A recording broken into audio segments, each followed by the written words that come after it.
Welcome to the last day of Week 3 of LPL Showdown. Most of tonight's games might drag on, but at the very least, make sure you watch Invictus Gaming vs Snake to end the storyline of Baka's gauntlet against LPL's best mid laners in 3 sets, one each day, in Week 3. Otherwise, we've got the details on whether or not you should check out the rest. Master 3 vs Gamtee will start out the night, and it's kind of a case of, can Master 3 find their buttons? Can Dade remember how to play his champions? For a bit of context, M3 has 3 very experienced players on their roster, and Candy and LoveCD have both been on the cusp of the amateur and professional scenes for quite some time. Candy, after all, used to play on World Elite Academy, now known as M3, before being replaced by SMLZ.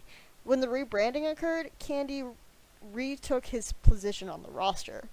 Gamtee, on the other hand, is a very new, very young team. Their mid laner Xiao, who only just came of age this week and was able to play his first LPL games against Energy Pacemaker, where Gamtee split 1-1. With a jungler like Raw and M3, who heavily favors early pressure picks like Vi and Pantheon to get his lane snowballing, these historically reliable solo laners, Dade and Looper, should conquer most of the teams in LPL. Unfortunately, Dade has seemingly forgotten how to play half of his own preferred champion picks, and his decision to show up seems to be based on whether or not his tea time that morning was cancelled on the golfing range. Gamtee has a lot of fresh talent on their roster, but most of their movements are plagued by, frankly, passive play and questionable decision-making. They've been hoping for Xiao, who's returned to create a playmaker at their core, but it didn't work out so well last night with him on Seraph. The team could do better with him on a playmaking signature pick like Zed, but even with M3 only half carrying, Gamtee shouldn't have much of a chance overall. Vici versus King is a matchup that we kind of scoped out initially to be something that would be heavily in King's favor, but the interesting thing about this matchup is that it's a team we perceive to be a huge threat in King, underperforming, versus a team's threat that speaks for themselves based on the lineup alone underperforming in Vici. Now, neither of these teams are bottom of the barrel bad, but they're also teams that we perceive should have the potential to be top 5.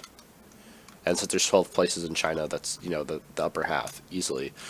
Unfortunately, that's just not the case so far. It's really questionable sometimes. I do feel like both these teams are getting on their legs and they're doing better now, but both of them actually have a losing record, and they're actually both at 3-5 for their overall game win and loss. Now, the thing is that Vici has had, I feel like Vici has had a bit more of a difficult path. When we talk about teams that are lower in the standings, sometimes we're concerned because of the teams they face, but if we look at Vici Gaming's history this tournament so far, you have them facing LGD and OMG, which they both got 0-2'd. They both went 0-2 too. So it is kind of rough for them. And I will say that in those games that they got 0-2'd, they did put up a decent fight. They weren't really convincing clean sweeps. Like, they actually looked like they were competing. So it feels more of a case that if Vici Gaming irons out their shit, that it'll be a lot easier for them to climb the rankings. King is a different story. King is someone we perceive to already be good. Team that's already had good games against EDG, consistently play second place in the off-season tournaments in summer. In Windsor. But yeah, I don't know. They haven't really been showing up. They've been doing okay, but they're not this team that's like top 3 that we perceive them to be just yet. Now, they have the chance to do that, but not so much. Now, when I'm pointing out the players to watch here, it's actually not going to be the superstar Koreans of Dandy and Mata in Vici Gaming this time around. Obviously, these two are a world-class pairing. They are extremely convincing. They're really good at what they do, and they synergize well together. But actually, to be honest with you, I think the standout players are Carry and Hitong for this team. Carry's had strong top lane performances, doing his job, landing his Rumble ult, stuff like that. Hitong, you know, I thought, okay, I'm a little bit skeptical because I remember this guy not being the greatest mid laner, but when he pulled out his first Azir game, it was like, wow, okay, this guy really is has strong carry potential for his team. But he was using Azir, who's insanely broken. But he's actually played a larger variety of champions now, and this leads me to believe that he's actually quite good of a mid laner. I actually feel like in this team, Vasily might be the weakest link of the team, despite being pretty good in comparison to other ADs in North America. Just because you have Dandy and Mata, you can't discount them. But Carry and Hitong have both proven to be carry threats. So it's crazy just how much threat is on this team. The roster really speaks for itself in terms of threat. Now King, their mid lane and jungler are okay, and their AD carry and support are good when they play together. And lately, their AD carry's been playing a little bit better, getting a few more autos off in his team fights. But the real highlight here is Sky, of course. We bring him up every time, but Sky is still the highlight of this team. He was LSPL talent that was stuck in LSPL basically while having a top 3 performance style top lane. This guy is really, really good, and I want to see the matchup of him versus Carry. Just because I feel like Carry is one of the most improved players in this season so far, but Sky has basically the biggest ego to fulfill, essentially, just because he was coming in, and everybody's like, oh man, Sky's going to shake things up. He's such a great top laner, and he's been hidden in LSPL for so long. Now, this is especially true domestically.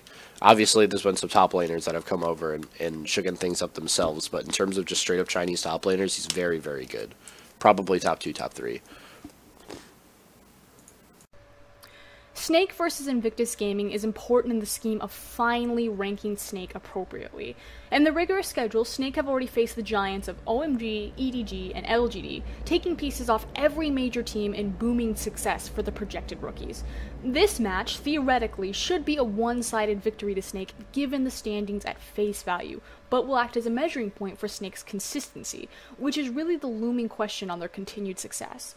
They showed a matured style from their LSPL days, refining Flandre's champion pool to meta picks like Cassidy and Rumble, and are unique in their manipulation of wave control with his split-pushing background due to being a top-heavy team. It was suspected that they'd crumble under the veteran control of late-game objectives. And despite a lopsided OMG set, Snake must be praised for their ability to evolve in the demanding circumstances they faced. Invictus Gaming, on the other side, are on a completely different court, coming out of middle of the pack and an extremely easy schedule that is finally beginning to ramp up after their loss to Vici Gaming. Yes, the duo of Kakao and Rookie have been far more effective than Zatai and Save, but their opponents in Energy Pacemaker, Gamtee, and World Elite aren't a challenge, and after the splinter of Vici, the question of who starts on IG's roster drastically changes the makeup of this match. Flandre vs Save or Flandre vs Pokemon would be the hinge on which this game swings, but the better bet is Kakao versus Beast.